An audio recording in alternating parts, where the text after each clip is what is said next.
गूंगी बहू अंधी सास। एक परिवार में 5 लोग थे। ओम प्रकाश, उनकी पत्नी सुमित्रा, बहू भावना, बेटा राहुल और एक थी उनकी बेटी प्रियंका। वैसे तो ओम प्रकाश और सुमित्रा के घर में सब कुछ ठीक ठाक था, लेकिन सुमित्रा की एक आदत थी। घर में कुछ भी गलत या सही हो तो वो किसी से कुछ नहीं कहती। और भावना स्वभाव की इतनी सीधी सादी थी कि अगर कोई उसके साथ गलत भी करता तो भी वो उसे कुछ नहीं कह पाती।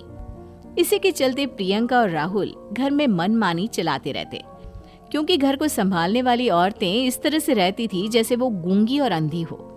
माँ, मैं अपनी सहेलियों के साथ पिकनिक पर जा रही हूँ। ठीक है बेटा, चली जाओ। और मुझे आने में रात हो जाएगी, देर से ही आऊंगी मैं। अच्छा, कोई बात नहीं बेटा। अरे भावना, तुमको एक बार में समझ में नहीं आता क्या? नाश्ते में फिर से पराठे बना के रख दिए। कितनी बार तुमसे कहा है कि मेरे लिए ढंग का नाश्ता बनाया करो। ठीक है जी, आगे से ध्यान रखूंगी। अरे ये बहू से किस तरह से बात कर रहे हो तुम राहुल? अरे तो और क्या करूं पापा, इसको कही बात एक बार में समझ में ही नहीं आती। सुमित्रा, तुम अपने बेटे को समझाती क्यों नहीं? बहू से बात करने का ये क्या तरीका है?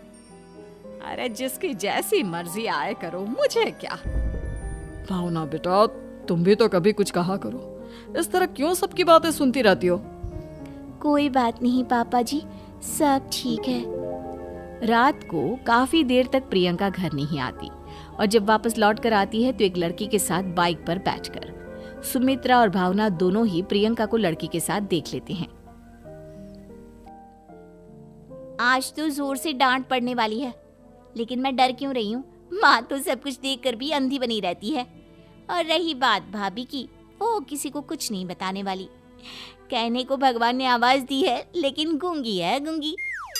अरे प्रियंका बेटा, इतनी रात को कॉलेज से लौट कर आ रही हो? कहाँ गई थी तुम? पापा, वो सहेली के घर पर थी, पढ़ाई करने के लिए रुक गई थी। अच्छा, ठीक है, जाओ अपने कमरे में जाओ और सो जाओ। सुमित्रा ने अपनी बेटी को एक लड़की के साथ इतनी रात को आते देखकर भी उससे कुछ नहीं कहा और भावना ने भी इस बारे में किसी से कोई बात नहीं की। कुछ दिनों के बाद मामा जी का फोन आया था। उन्होंने प्रियंका के लिए कोई रिश्ता ढूंढा है। लड़के वाले उसे देखने आ रहे हैं। अरे मुझे नहीं करनी शादी वादी, किसी लड़की को बुलाने की कोई जरूरत नहीं है। ये तुम क्या कर रही हो प्रियंका बेटा? तुम्हारी शादी की उम्र हो चली है और तुम्हारे मामा जी ने बहुत अच्छा रिश्ता बताया है। पापा, अब जिद क्यों कर रहे हैं? और आप क्यों मेरी मर्जी के खिलाफ शादी कराना चाहते हैं? अरे माँ, इसको समझाइए ना। आपकी बेटी, आप तो बस चुपचाप सब कुछ होते हुए भी देखती रहती हैं। अरे तो क्या कहूँ, और मेरे कहने से क्या हो जाएगा? वैसे भी गलत क्या हो रहा है, सब कुछ सही तो है। भावना बहू, देखो तो प्रियंका हमारी बात नहीं समझेगी, लेकिन वो तुम्हारी हम उम्र है। क्या पता तुम्हारे कहने से उसे कुछ समझ में आ जाए। नहीं पापा जी, मेरे कहने से कुछ नहीं होगा। मैं प्रियंका को कैसे समझा सकती हूँ? वो ननद है मेरी, कहीं मेरी किसी बात का बुरा मान गई तो?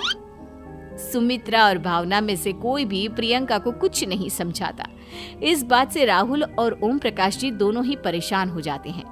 और फिर जब लड़का प्रियंका को देखने के लिए आता है, मुझे आपकी बेटी बहुत पसंद है, मैं उसके साथ शादी करने के लिए तैयार हूँ।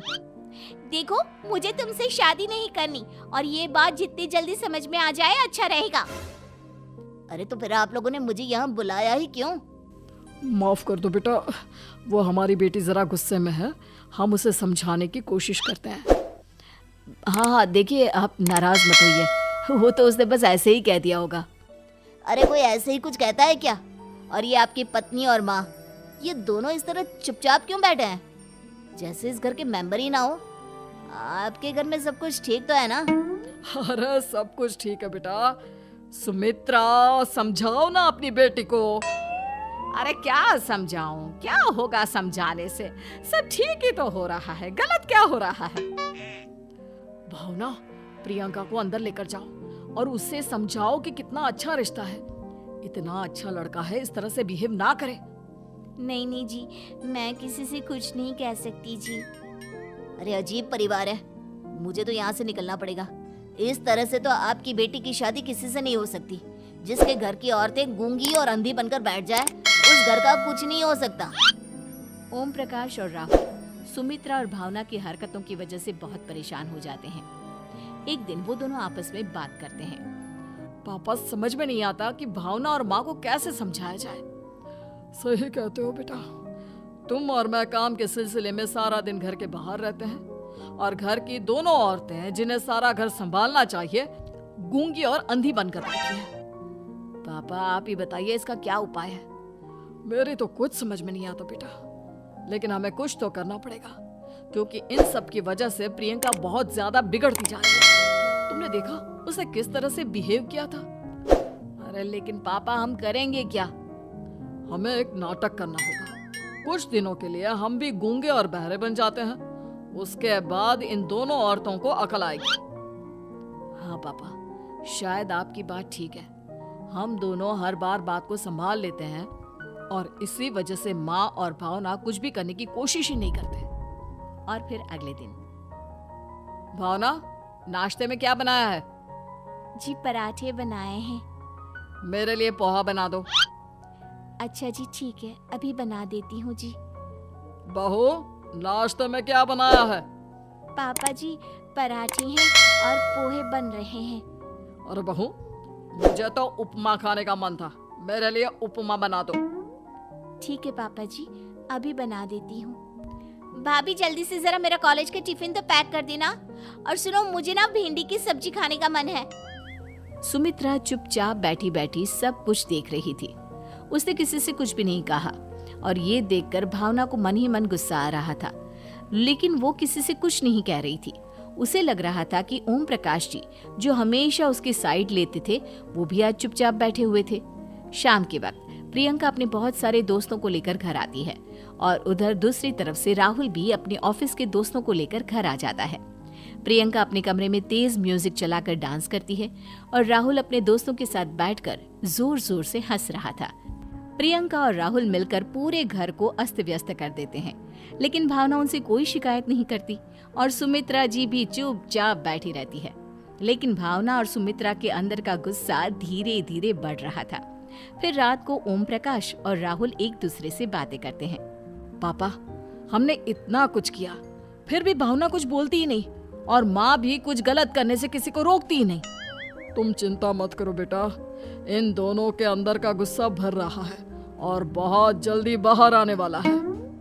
अगले दिन, अरे बहू, ये कपड़े धुले हैं या गंदे हैं? पापा जी, कपड़े तो मैंने धोकर ही आपकी अलमारी में रखे थे। मुझे तो साफ नहीं लग रहे, एक बार और धो देना। प्रियंका, मैं सोच रहा था कि तुम्हें उस लड़के से शादी नहीं करनी है ना, मत करो। एक काम करो, वैसे भी क्या रखा है शादी वादी में, तुम्हें जो लड़का पसंद है उसके साथ जाकर कोर्ट मैरिज कर लो। इस बार ओम प्रकाश और राहुल की बात सुनकर भावना और सुमित्रा के अंदर का गुस्सा जाग उठता है। मैं किसी से कुछ कहती नहीं जी, इसका मतलब ये है कि आप लोग मुझे परेशान करते ही रहेंगे। कल 4 बार मुझसे नाश्ता बनवाया, आज पापा जी मुझसे धुले हुए कपड़ों को बार बार धुलवा रहे हैं। अरे मैं इंसान हूँ जी, कोई मशीन नहीं हूँ। तुम दोनों ने मिलकर इस घर की कैसी हालत बना दी है और अपनी बहन को भागकर शादी करने के लिए कह रहे हो। तुम भाई हो या दुश्मन? ओम प्रकाश और राहुल जोर जोर से हंसने लगते हैं। अरे इसमें हंसने की क्या बात है? हम लोग यहाँ इतने परेशान हो रहे हैं जी, तुम लोगों को ऐसी हरकत करने के बाद भी हंसी आ रही है। ये क्या कर रहे हैं जी आप दोनों? यही तो हम चाहते थे कि सुमित्रा, तुम अंधी होकर ना बैठी रहो। घर में कुछ भी गलत हो तो उसे रोकने की कोशिश करो। और भावना, तुम अपने साथ हो रहे गलत व्यवहार पर भी कभी मुंह नहीं खोलती, ये सही बात नहीं है। मैं चाहता था कि तुम्हारी भी जुबान खुले, तुम गलत बात का विरोध करो। गूंगी बहू और अंधी सास की ये जोड़ी इस घर में अब नहीं चलेगी।